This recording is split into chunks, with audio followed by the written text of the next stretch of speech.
Detroit Homecoming has been made possible in part by DTE Energy, providing critical support for health, quality of life, comfort, and convenience in the communities we serve.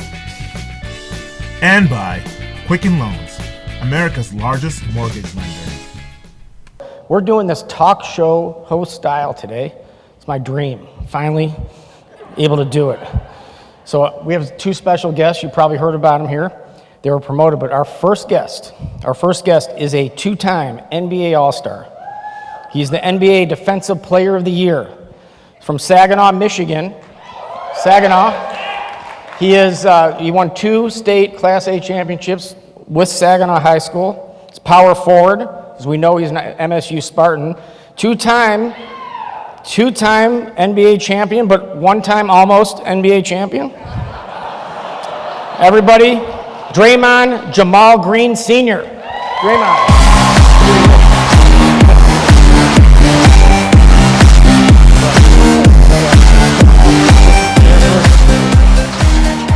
Okay. Before we start, Draymond, how are you? Well, they put me up here, and that's ridiculous. That's okay. Okay. It's okay. So, hope you like looking sideways. I have to but let me read you something. I have to read something here from the NBA Collective Bargaining Agreement. That is the agreement between the union and the owners and the league itself. And it says teams are prohibited, teams or owners, from having any direct communications, meetings, calls, texts, with a player on another team that violates the restrictions described above, which is everything, including expressions of interest, everything, and all that stuff. So that's a disclosure, but I don't think it doesn't say talk shows, so we're good. It doesn't. So I think if anyone's going to get in trouble, I may be protected this time. yeah, that's because you figure out getting worse trouble. Is that what you're saying? It gets a lot worse for sure. Let's. We have so much to talk about. I don't even know where to start here. There's just so much to talk about. You Michigan State 4 years, and assume a great experience, and you come out and second round pick, which was obviously a mistake by 30-something teams or 30 teams, 29 teams. Your team being one. Oh, yeah. We'll talk about that later. Okay. Yeah, that's in the top 3 of my life. Okay. We will now. Would you now go into a team which becomes, the premier, if not the premier team right now, one of the top 2 for sure in the league, and tell us, just give us a little bit of that journey. It's a fifth year? I'm going into my 6th year starting, so you're going to start your 6th year. Just give everybody a flavor. What's that like? Going to California and being far away, and you're here, but end up with a great franchise, and great things happen to you. I mean, it's amazing. Number one, going to California for me was tough. I had been in the state of Michigan for 22 years, and I always tell people, they always say, how is it? And I say, man, I love it now, but when I first moved there, it's just different. And they say, what's different? I can't explain different to you. You just have to experience it. And I felt like I was in a foreign country, so I was so homesick that first year. But I think, when going into the organization growing the way it did. I think the year before I got there, if I'm not mistaken, they won 23 games. And so really just being a part of the whole transformation of, I think my first year we won 48, then 52, then 67, then 73, well, X that season out, and then 60-something. But I'm so appreciative to be a part of it and the growth. Like yourself, you guys I'm not sure when the last time the Cavs had won a championship. That was never. See? That was the day before never, yeah. But for us, it was 1975. Yep. And so to really say that you were really a part of something so special and changing a culture, I appreciate that more than anything. So let's talk about that for a minute, because you're talking about culture there. There's a culture that Tom Izzo had at Michigan State. It's a culture in Detroit that's developed and developing. How important is culture? It's very important, because it's the culture that you have is the direction that your organization or team or, business, whatever it is, the city, the culture that you keep is the direction that it's going to decide the direction in which your whatever it is go in. And so for us, just building the right culture, if you have a losing culture, losing attitudes, you're going to continue to lose. And so I think that's very important. When I look at the things that I've been a part of that's been successful, Coach Izzo, family culture, keep everything tight. Going to the Warriors, and their whole thing was to change the culture. When, growing up in the state of Michigan, I've been downtown Detroit before a few years ago, maybe 2 times, but I had been all around and everywhere else. And the culture everywhere else was great. Downtown, there was no culture. And along with, some other great people in this community, had decided to build a culture, with you bringing Quicken Loans downtown, a great culture. And that's what allows the city to grow. And so, when all my experiences with culture, I think it's one of the most important, if not the most important ingredient of success. Business,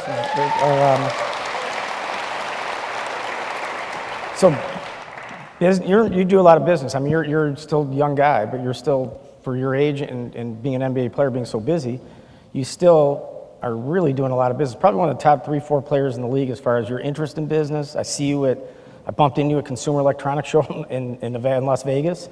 You're all over the place. And how, sports or business, it seems culture, does it seem the same to you? I mean, you just got to have it in both places, just as important in both places? I think it's very important in both places. When you start looking at sports and business, the only difference is we're running up and down a court or running up and down a football field.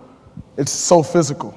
But the part that people don't see is the mental, and they don't see the camaraderie. And then with a business, the part that everyone sees is the success. They see the amount of money this business is worth or the amount of money this one person may have, but they don't see the camaraderie in the business. They don't see how everyone's working together. And when you look at sports and business, it's the exact same thing. It's hard work, it's teamwork, and those are the things that make it successful. And even you can see this in government, cities, you see this in foundations, you see this in nonprofits. It seems to be the same. But let's switch subjects for 1 minute here.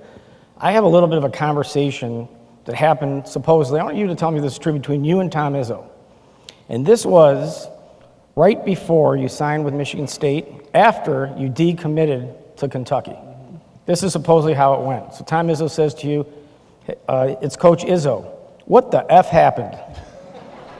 That's my liberty of editing. There's another word with the F, okay? You said, you never effing offered me anything. Izzo says, what the F are you talking about? All right, now you have an effing offer. True? That is exactly how it went. That is unreal. That was exactly how it went. It was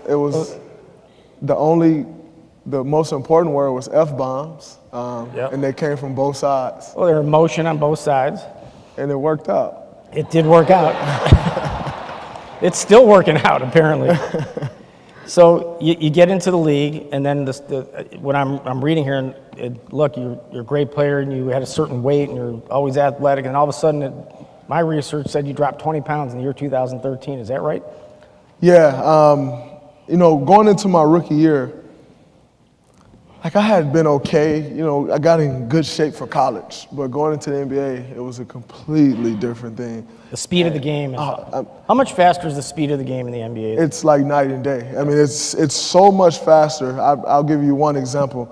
So preseason, my first game playing the preseason, Jared Jack, he got 2 defenders. He drew 2 defenders, and he dropped it off to me. I swear I had a dunk. By the time I gathered myself and jumped, there was 2 people over me. I threw the ball up like that.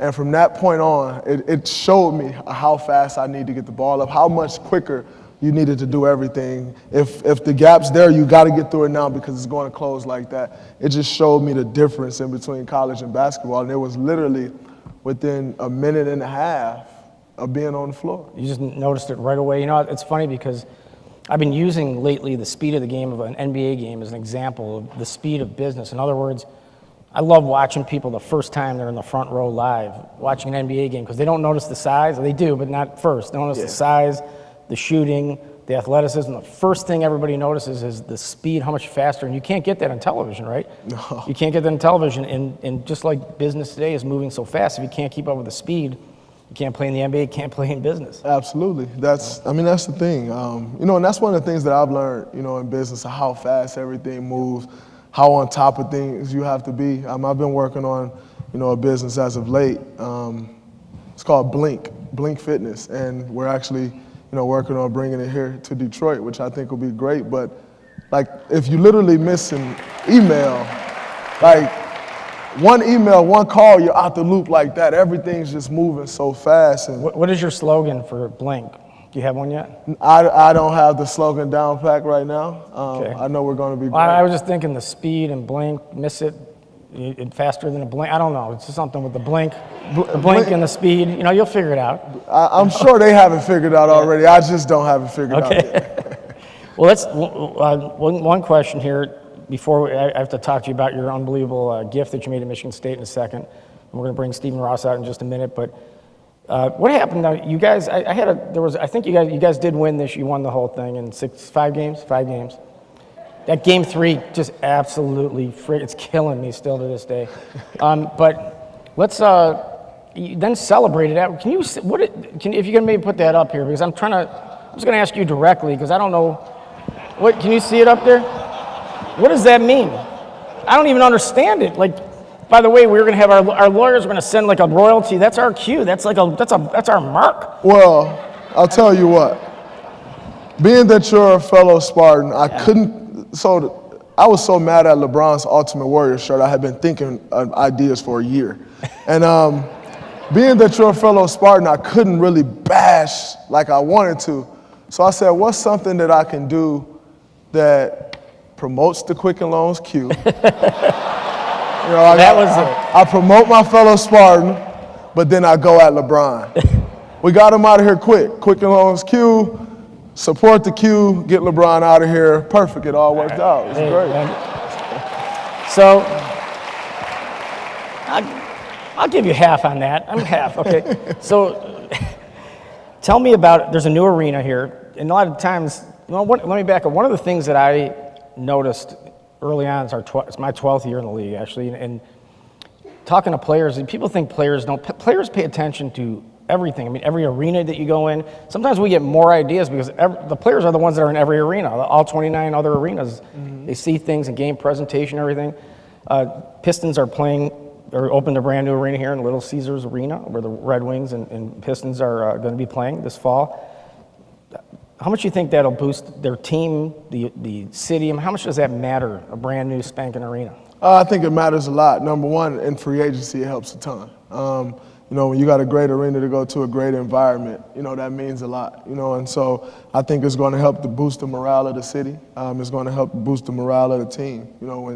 When things just feel like it matters, it make it matter a little more to you as a player. And so I think moving downtown is going to be great. They'll have the vibe of this great city and also what's still growing. They'll be able to grow with the city, so I think it's special. I think they're moving at a great time. And, I think, over the course of the years, you'll see the growth in the team with the city. Good. So hopefully it'll get them up to the second best team in the East, maybe? Okay. I don't mind. That's enough. That joke's been burned out. All right. So, Draymond, let's just talk.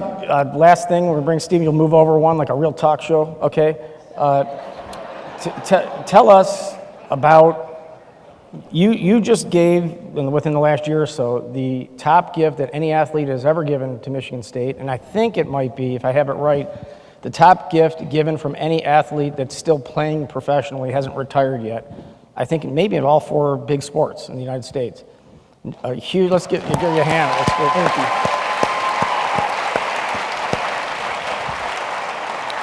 So, $3.1 million, which is truly remarkable, and it's going to go to Breslin Center and scholarships, right? Yes. Yep. So, came from Saginaw, Michigan, and to be 20-something years old and be able to give $3.1 million to your alma mater. A, what motivated you to do it, and B, how does it feel? I always look at it, I was always taught in a good relationship, in a great relationship, it's never just give. It's never you just giving or me just taking. If you continue to just give to me, eventually you're going to get tired of me. You know, if I just give to you, eventually I'm going to get tired of giving you. But if you give me something and I take it and I give you something back and you take it, we'll never get tired of each other. We'll always work great together. And Michigan State had given me so much. You know, I went there a boy, I came out a man, and all the things that it had given me, the network that it had given me, the opportunity to, you know, make it to the league, playing under Coach Izzo, all those things, the stage that it gave me, I felt like I wanted to give back and help the university, and also help the guys that come after me. You know, when you go to these campuses and you see all these things. You see all these things that, you know, other campuses have. In order to be able to compete with that, you got to keep your things up to date. And I hate losing, so I hate to see Michigan State lose. I want to do whatever I can to help, you know, those guys win. And you know, for me, it's someone has to pay for it, and if I can, I want to help. Did it, in reality, because I've talked to a handful of people who give at these levels, or any level, it doesn't really matter. People, maybe for the first time, they're given sort of, somebody says give till it hurts a little bit, whatever your level is, right? But how did it feel to be able to be in a position to do that? Is there another feeling that you have like that and anything else? I mean, that feeling, I had never felt that feeling in my life. Like, I mean, I always just say, man, I just want to be a millionaire. And then I'm like, oh man, I gave $3 million away. Great. But it was like, it was the good news is you're still a millionaire from the way I see it. Absolutely. I had never been so happy to give money away in my life. So, great. Thank you, Draymond. You stay with us, okay? Thank you. Great. Appreciate it, man. Move on. So, I don't know, on those talk shows, do they, like when they introduce the second guest and they're already out, do they stand behind the desk? I don't know how it works. So, next up, you all know him. Probably most of you know what his background is, but just very quickly, this is a man who's done incredible things in his life, who looks extraordinarily good for his age, and any age, frankly. He really does. Because when I looked up his age, I couldn't believe it, because it's truly, seems like 20 years younger at least. He attended Detroit schools until he was starting high school, when his dad moved him and his family to Miami Beach. Went to Miami Beach Senior High School. He attended the University of Florida, then transferred to the Michigan Business School at the time, which is back in 1962. He ended up getting a degree from there, and then he got a law degree from Wayne State University. Wayne State.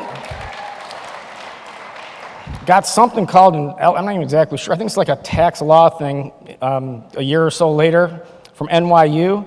Then went on to New York and, you know, he worked at, I believe, Cooper's for a while, Bear Stearns, and then built the legendary related companies, which, as you know, is, you know, the Hudson Yards, Time Warner, among many other projects around the country, primarily in the east part of the country. Everybody, you know him from a lot of different parts of life, including the Ross Business School, Stephen Ross. This is the moment, tonight is the night. We'll fight till it's over, so we put our hands up like the ceiling can hold us. Like the ceiling can hold us. All right. Leonardo DiCaprio was next, by the way. So, how you doing? I'm doing great. Good. So, you know, between you two Michigan State guys, yeah. You know. Well, we had to make it fair according to our dean, our president, right? So, tell us. You know, you have a lot of memories of Detroit. We talked about them, but then you left as a teenager, but it's always still there for you, it seems. Yeah, I mean, I've always loved Detroit. You know, I didn't leave Detroit because I didn't like the place. You know, I thought, when I left, I thought I'd be coming back. And then New York has been really good. You know, it was hard to come back, but I tell you, when I come back here, it's like, I never left. You know, you just feel it. I just remember all the memories I have and what Detroit was, and it's very exciting to be here to see what's going on. I mean, I never thought Detroit would get in the position it was, you know, certainly when I left, but to see the energy and the excitement that's being generated in this city right now is tremendous. And so, when you went to Wayne State Law School, did you live down here? I lived in Palmer Woods. In Palmer Woods. You know. And tell everybody, because you probably have more experience in more large developments than anybody in the United States, if not the world today. And, you know, tell everybody what it takes today, you know, that kind of size development, that kind of scale, I mean, what has to be there? What ingredients have to be there, and especially in an urban core, as you look at urban cities in America, whether it's Detroit, Chicago, New York, Cleveland, wherever it might be? Well, I mean, I think you have to have a lot of vision of what can be. And whatever you see, you want to really do something what the city wants and what the city needs. And then when you do it, you've got to be best in class. Because the city is really looking to you when they put that kind of the land and give you the permits to do something. You want to do something that really benefits the city. And I've been very fortunate. I mean, you don't start out that way. I mean, I started out doing affordable housing, and then, you know, did market rate housing, and then retail, and commercial. And then the ability, after doing all that and having set it up, we were able to put it all together and doing large mixed-use projects. And, you know, today it's like people say, hey, you do this. It's not like I've always done this, but it's exciting to be able to put all those different aspects together and really create something that really benefits the city. So you travel in circles all over probably the world, country and the world, in financial circles and other circles. Is the reputation of Detroit outside of the city, how's it, you know, tell us what it is compared to 5-10 years ago. I mean, you know, we assume it's improved, but where is it? Well, I mean, you know, Detroit had a bad reputation around for so many years, and it seemed like it hit the bottom. And, you know, they were fortunate that you came along and that you saw the opportunity at the bottom. And I think Detroit, people talk about it, it's like a social experiment. But when you come here and you see what you've done, Detroit is very, very lucky. There are people here way longer than us, for the record, doing a lot. You know, we were able to come in and do some stuff, but whether it was all the citizens, people lived here, Illich's, Cranes, and many, many others, but you know, we're honored to be part of that. And I guess... Yeah, but what's unique though, I mean, Detroit couldn't come back if you left it to a real estate developer, no matter what their experience was, could never brought Detroit back to where it is today. Because Detroit was very fortunate having someone like Dan and the Illiches who have other businesses that were generating cash flow and cared about the community. And they were able to put their cash that they were making in their belief in Detroit and bringing it back.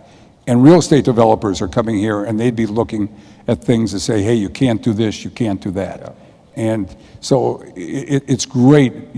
And now is the time, you've set the standard, you've set the pace, and the opportunity now for Detroit is really the future, because now it has the ability to attract outside developers, outside capital, and you know, people still are somewhat reluctant because everybody, when they're investing, they're always looking, hey, what's your exit strategy?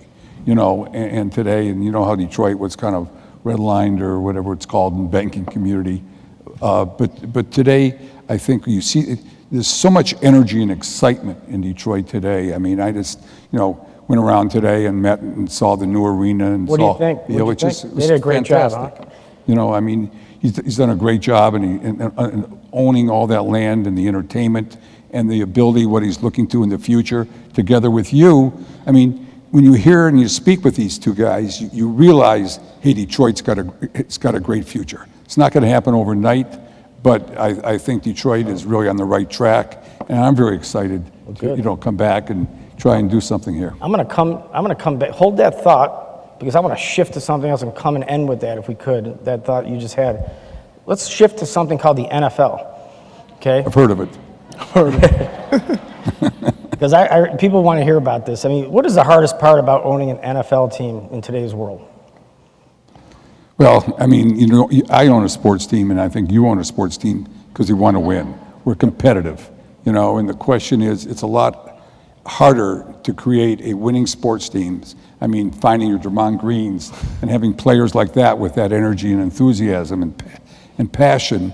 I mean, it's putting the organization together so that you can win. And it's a lot easier in business to create a winning organization because you're really instilling the culture within that organization and hiring the people, and you can go get the people that you want. Where there's so many rules in sports of who you can talk to, what you can do, you know, and the contracts and all that, the complexities, it makes it harder to create that winning organization.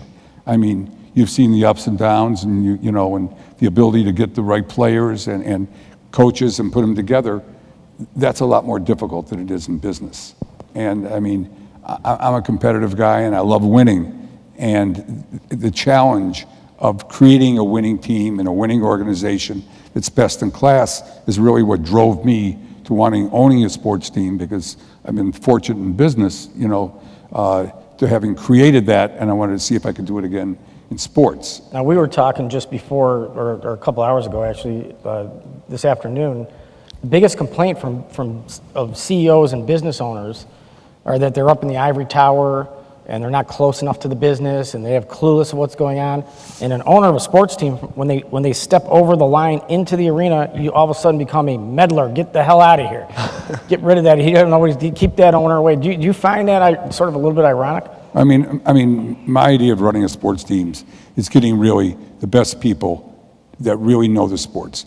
Any sport, from all of us who just are fans, if you will, you got to be a fan to really want to own a team.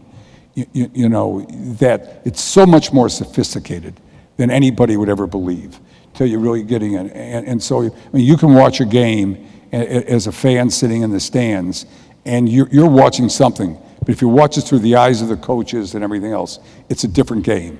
And so, you know, the idea, like in any winning organization, it's like business. You want to hire the best coach, because that's the most important guy that's involved in the team, and your general manager and your ability to pick personnel. Is it any different than, let's say, the related companies? Yeah, but I can go get those people a lot easier. I mean, I don't have to wait for a draft choice. Yeah. You know, I'm going to get, or free agency, or everybody, you know, there is. I hear you. You know, and I don't have a salary cap. Yep. So, you know, so it's Thank hard. God for those you know, guys. but you know, you go into sports. I mean, I love it, and we've also gone into a lot of different aspects of sports. It's opened up a whole new career for me. But owning the team is still making the Dolphins a winning organization year after year is why I'm involved in it, and why I want to really build it to be the best in class. And you're on your way, 10-6 last year, right? Playoffs. Yeah. They're getting going. So let's talk about Undefeated so far. When is that game going to be made up? Do you know? Yeah, we make it up in our bye week. Fortunately, we both had a bye week the same week. Yep. So we're playing, I think, November 19th. So we have 16 straight games without a bye this year. So let's talk about a serious subject that's in this country that you both have been outspoken on. And I know it's going to, it's may get a little crazy here, but not too crazy. But let's talk about, and Steve, you've made comments on this a year ago when you and I were interviewed at the Stephen Ross Business School, where I felt like I was definitely on the visiting turf. But like making me feel here today. Right? So Colin Kaepernick and him taking a knee during the national anthem. You know, let's talk about.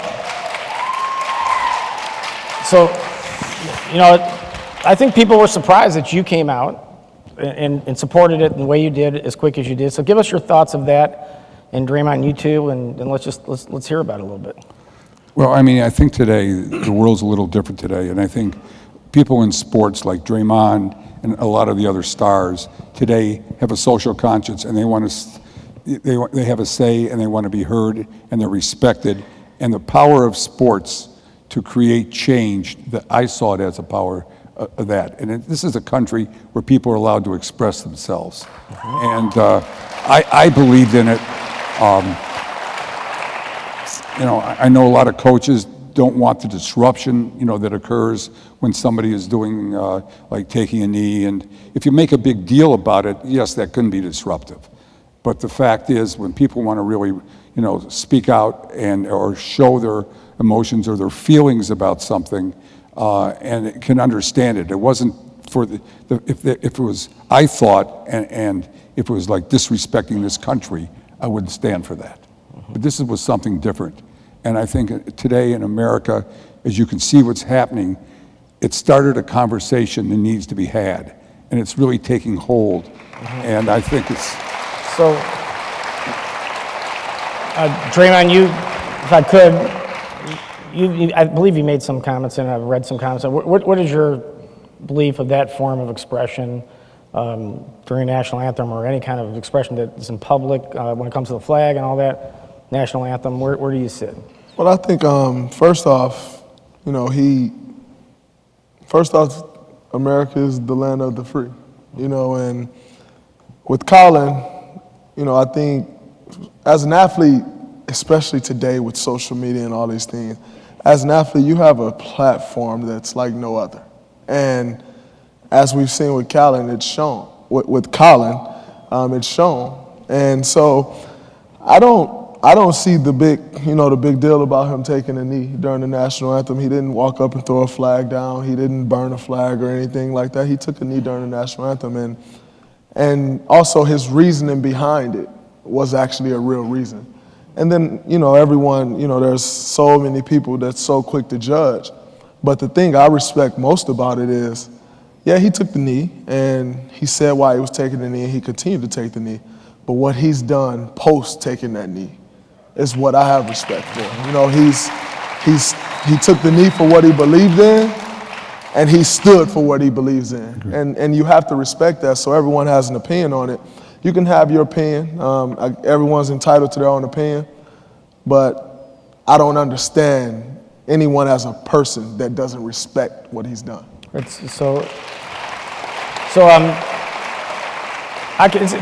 me, this is one of these things where I could easily put myself and argue on both sides. So the other side would be, okay, that you take a military family that maybe lost somebody, maybe their son, and died for the flag, and they agree.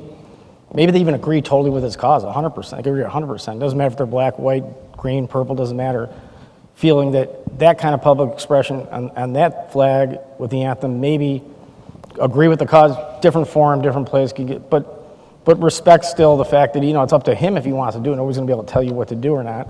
But you could see, like, I'll just tell you, my father's in the military many years. He'd probably be rolling over in his grave if that happened right now. And so I, you know, I heard that my whole life growing up. So you know, the question is, the most important thing, can we just have the normal, everybody can have a conversation, disagree, or just, you know, that's it. The polarizing nature of this and other things, how do we get over that and just have a conversation? Absolutely. So I think that's important. But how do you get over it? I think the very first thing is you have to be willing to listen. Yep. And a lot of times today, the first thing, I mean, if you turn on ESPN, the first thing is Colin Kaepernick did this. How about listening to what he said first? But everyone wants to jump at the action and say, oh man, he took a knee, that's wrong. He shouldn't have done this. Stop jumping at the action and listen to what he's saying, and then maybe we'll stop having the conversation and actually start moving forward as opposed to every time something happens, we take a step back because everyone wants to jump at the action of what happened and not the message of what he's trying to say. Yeah, I've heard people say what you're saying. I've heard people say, and again, I've heard black people and white people. It doesn't, to me, it's not even that. Say that I agree with what his cause for sure, and it's not even an issue. I believe when he's believing it. I would wish it would have been shown a different way. You can respect their opinion, respect him too. I mean, Colin Kaepernick. Now there's people who say, why isn't a team? Why are the Miami Dolphins picking up? Do you guys need a quarterback? I have no idea. I mean, what is he? Is that really the reason? Does he even want to be quarterback right now? Does he want to play somewhere? I think he wants to play somewhere. You know, I think, you know, a lot of people, I think, are staying away from him. Because of him or the controversy Some are. around I mean, it? because they don't want the controversy around the team and what that'll bring. I know that we thought our quarterback happened to go down. And, you know, certainly I would have hired him. But the fact is we signed another quarterback primarily because our coach had coached that quarterback and he got the best out of that quarterback, and he knew our system and could step in there when our quarterback went down. I can't believe that he won't be picked up. I can know, because, you know, the most important thing is every coach wants to win. Yep. You know, and therefore, when in fact they need a quarterback and he's out there and he's talented, someone will pick him up. You know, it's unfortunate it hasn't happened yet, but you know, the season's not over. No, it's not. Hey, and I'm glad we just have this conversation up here. That's all I can say. So, you're in a lot of things. First of all, how did you two get to know? How did this happen? How did you take the Spartan under your wing, or how did you guys meet each other? What? Well, we had a mutual friend, and then when I started this nonprofit Rise, and knowing Draymond, he was the first person to step up as an athlete and say, hey, I believe in what you're doing. I want to be part of it. And we got every single league to really become a part of this nonprofit. I got the commissioner of every league, every sport in this country to really deal with race as an issue. And Draymond has certainly done a great job, and really we're very active with the NBA and a lot of teams, as well as all the football teams, baseball and everything else. But certainly Draymond has really led the way, and really I think he's probably the greatest example of what an athlete can do and have an impact on the community and an impact on this country, and he's quite unique. And thank you. That's terrific. Hey, so just because we quickly went up, Rise is something that it was your brainchild, right? You came up with this, and Yes. And you felt that athletes they needed a platform, really, a support to be able, because as you said earlier. It's not that. I mean, the country recognizing the power of what sports is all about, and the power of sports to create change, because sports is really the common denominator in the world, and all athletes, no matter at what age, are role models. And if you can use that to create change, which hasn't happened before, I think we can really change this country. And it's about education, dealing with children when they first start playing sports.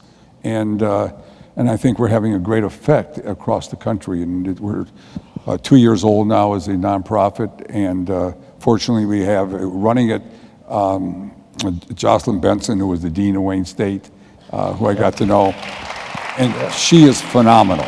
I mean, she is having such a major, major impact. I mean, the only problem is we're probably going to lose her because she's going to run for Secretary of State of Michigan, and you should all vote for her because there's no one like her. Definitely not. So, and, but anyway, it's not so funny when it's you, is it? When you lose them like that. No. Well, she's still going to stay involved, though. She's fantastic. And, Yeah. Draymond, you were the first guy, one of the first guys, or the first guy to join this thing. Where did you get your, I don't know, your strength of, always taking a stand, whether it's in a game or whether it's this kind of thing or whether it's political issues or whether it's stepping up with a 3.1 million Michigan State? I mean, you're a leader. Have you always been a leader? I mean, I think my mom, when I was growing up, her thing was always, be a leader, and I never quite understood it when she said it as a kid. I'd get in trouble at school. She's like, you're being a follower. Like, what are you talking about? But as I got older, I started to understand more of what she meant. And I don't know if it was something that she just saw in me as a kid that kind of spoke leader to her. But another thing that my mom also told me was, she never stopped us from speaking up on something we thought was right or wrong. Now, you weren't going to, talk back to adults, but if you thought something was right or you believed in something, speak up on it. And I mean, just being raised that way, it stuck with me. So just, if you believe in something, speak out on it. But if you don't believe in it, shut your mouth. Okay. So, Steve, we're pretty much out of time here. We're going to have to go to a few questions and answers, but one last thing, because you touched on it. You said, I think you sort of said it, and then I cut you out because I wanted to end with it. You said you might get involved or are getting involved, or you're going to invest in Detroit.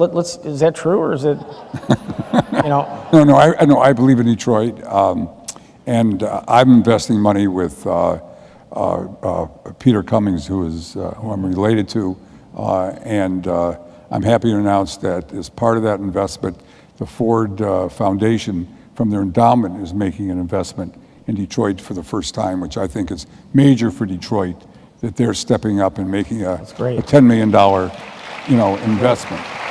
Outstanding. So, I mean, I'm looking to be active in Detroit. I believe in Detroit. I'm not moving my offices here. I'm not going to try and compete with you. Well, actually, I was thinking, because you like big. No, first of all, let's talk about all the signs. What did you name the big development in New York? What's it called? Hudson Yards. What's the first word? Yes. Hudson's Yard. Okay.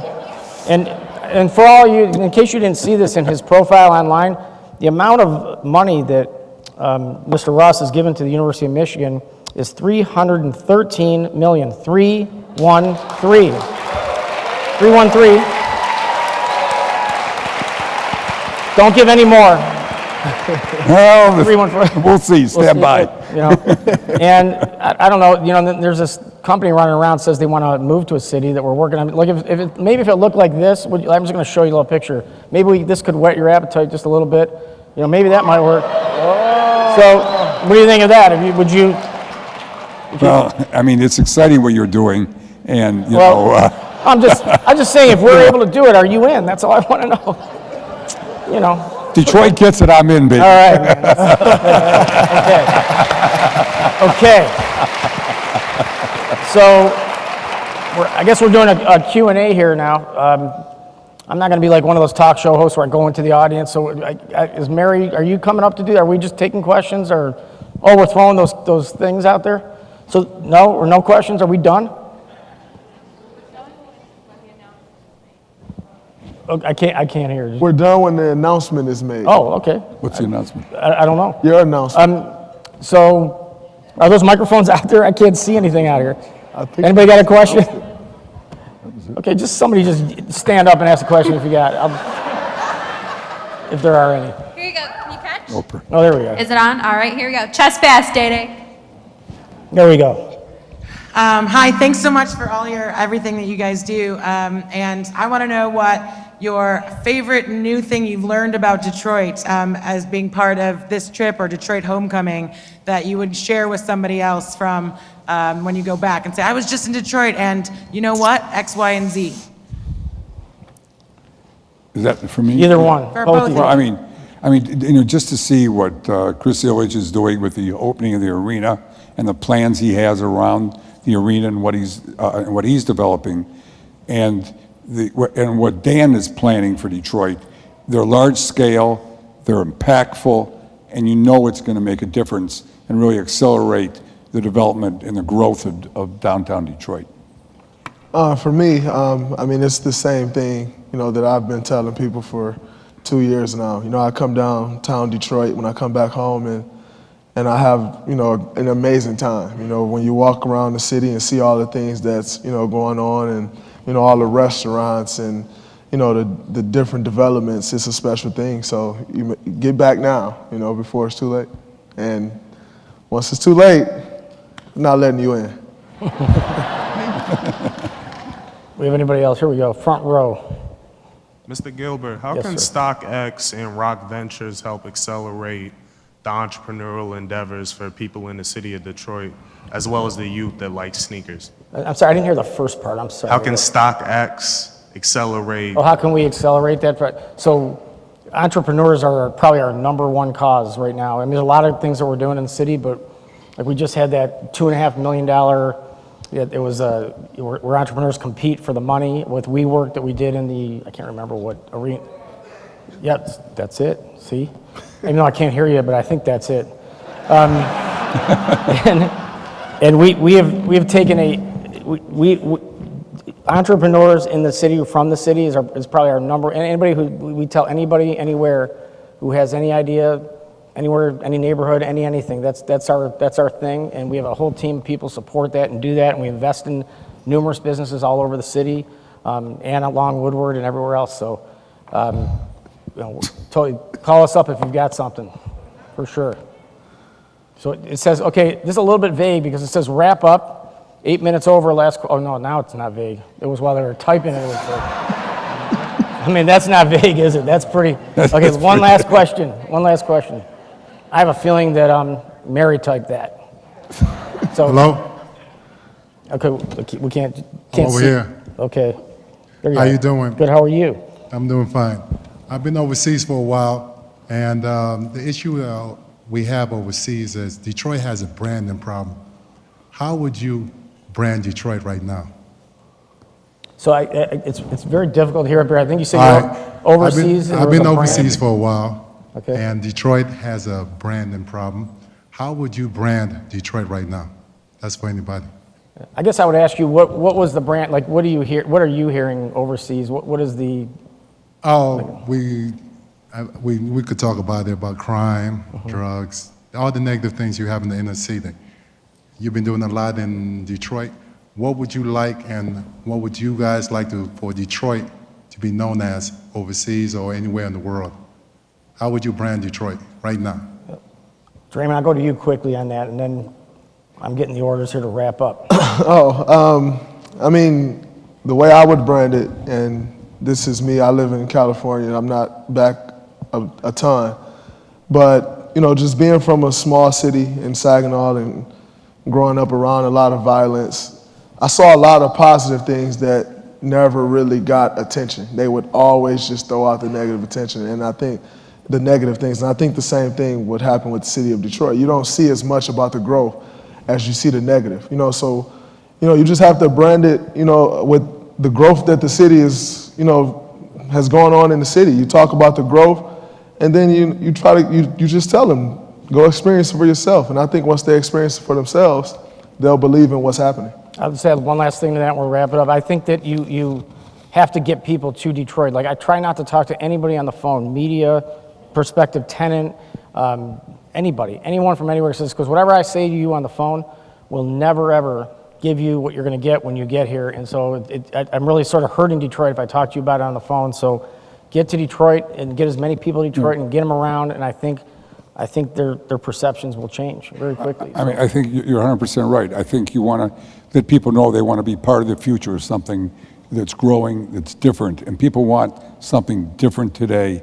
And I think this is a time and a city with more passion and energy of the people to create change.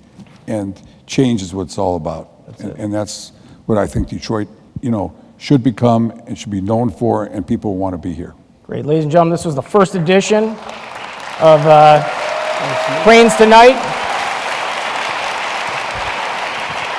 from the Bay Area of California via Saginaw and East Lansing, Draymond Green, and from Detroit to Miami Beach and New York City, Stephen Ross. I'm Dan Gilbert. Thank you. We'll be back next year. Appreciate it. Thank you.